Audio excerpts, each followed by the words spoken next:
Okay, before you click off, please like and subscribe. So today I'm just gonna be talking about who I think are the best fighters in Cobra Kai, mainly the student and the teachers, out of the the kids and the adults and senseis. So for the adults, I do believe it's Chosen, and let me explain. So Chosen in season 3, when he fights Daniel, he fights him first time in the dojo. Daniel doesn't get a single hit on him.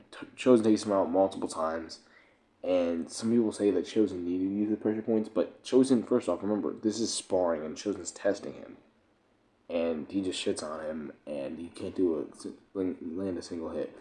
Then, they also spar with some staffs or bows or whatever you call them. Chosen shoots on him again, and he can't land a single hit. Then later on, they have the fight outside on the sparring deck, and Daniel's able to get one hit. And remember, in this part, Chosen's just joking around as well because he's trying to prank Daniel, partly, and he's also sparring. Daniel gets one hit, but he also had to hurt himself to do that hit.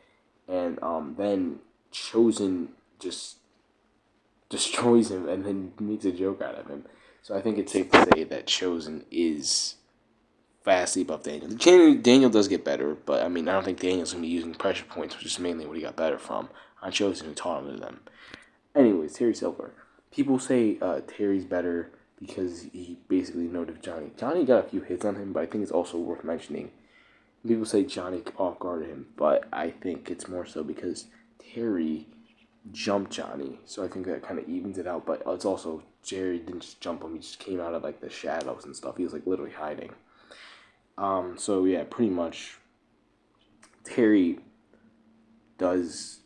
Some people say he's holding back against Johnny, which I just don't think is the case because he's like, he doesn't really like. People say he's laughing and stuff. I'm like, well, he's more so taunting, and he does that in like all of his fights. He's more, like taunting is more of a way to help you in a fight actually, because you're throwing your opponent off balance, like he said many times. So yeah, but Johnny lands like 2 or 3 hits on him. It doesn't do too much, and Johnny does block dodge a lot of his hits. But yeah, I think it's safe to say that he's probably not as good as Chosen. And in season 5, if the two of them do fight, Chosen will win because of that. But yeah, I think maybe back in his prime, like Karate Kid 3, you can make a better argument for Terry being better than Chosen. But I'm gonna still probably say Chosen. But I mean, Terry would have just been a lot quicker and stronger. But I mean, he wouldn't have had much more better skills or anything. I'm guessing. I mean, I don't think I'm not think there's nothing crazy that he wouldn't be able to do now, especially because he's still in pretty good shape. But yeah, so then he would put up a better fight.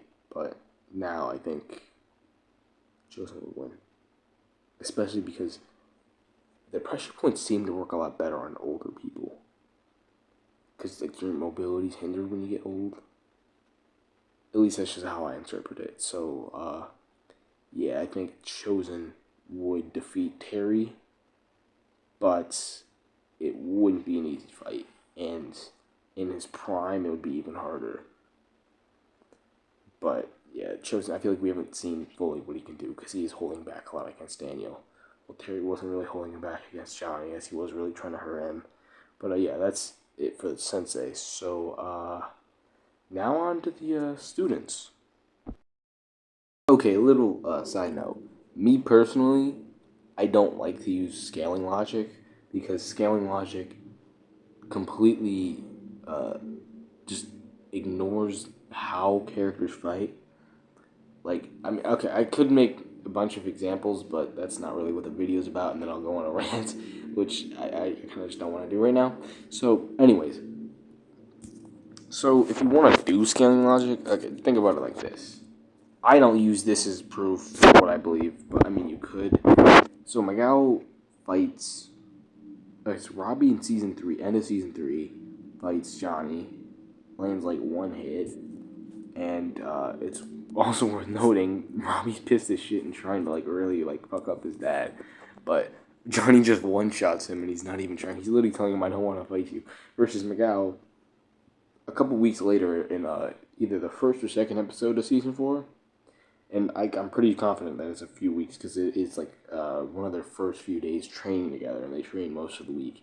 So Miguel lands multiple hits in training with Johnny. So I mean, I feel like that does prove at that point he was a little bit better.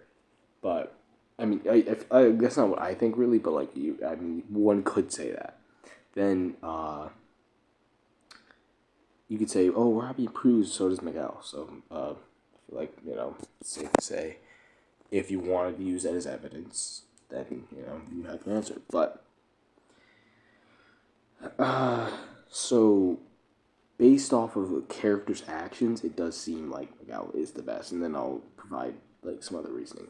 So Terry Silver does try to throw Miguel off balance and kind of like cheat his way into beating Miguel because he tries to beat up Johnny, and then he thinks Johnny, like Miguel, will be broken, and then he'll be thrown off balance, and then Robbie can win. Like he literally wants to like mess with Miguel just so Robbie won't.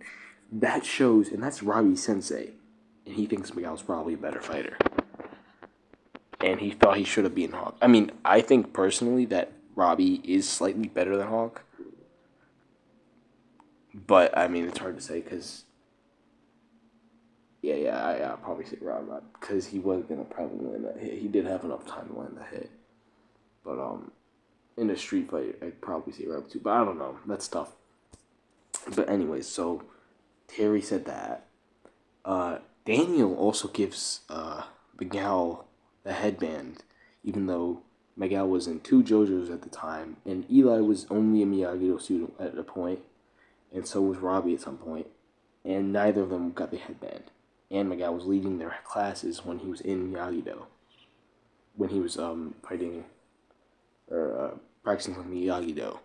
So I mean, rather than Hawk. So at the time, I think Miguel was better at Miyagi-Do too.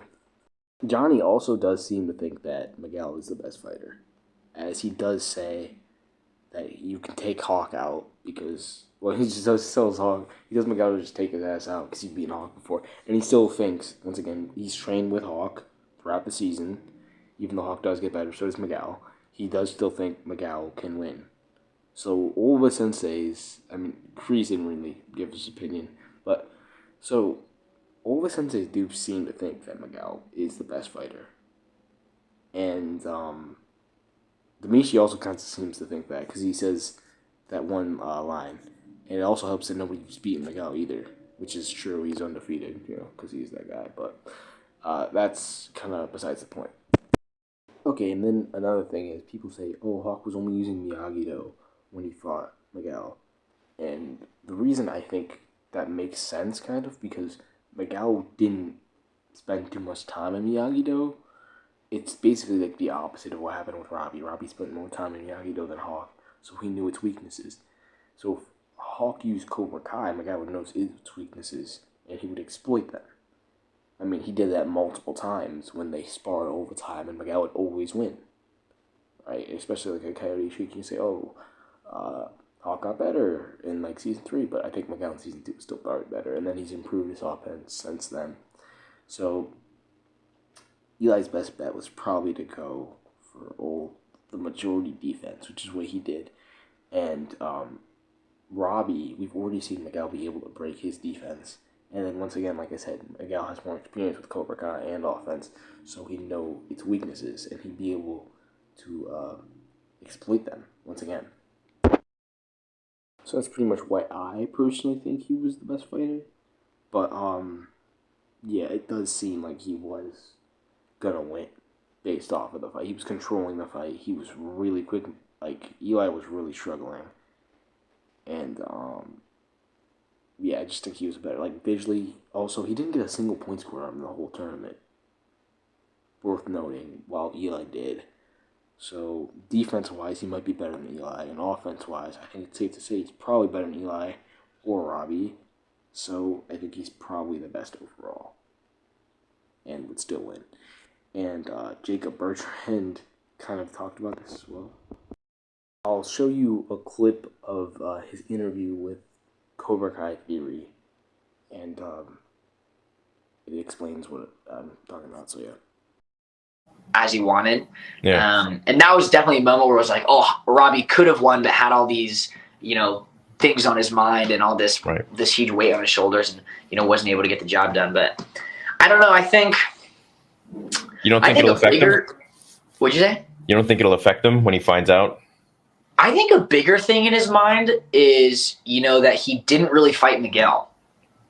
Yeah. At least for me, I think winning the tournament and knowing that Miguel is the actual, he was the last All Valley champion, not actually fighting him. And I think that fight would have been way closer.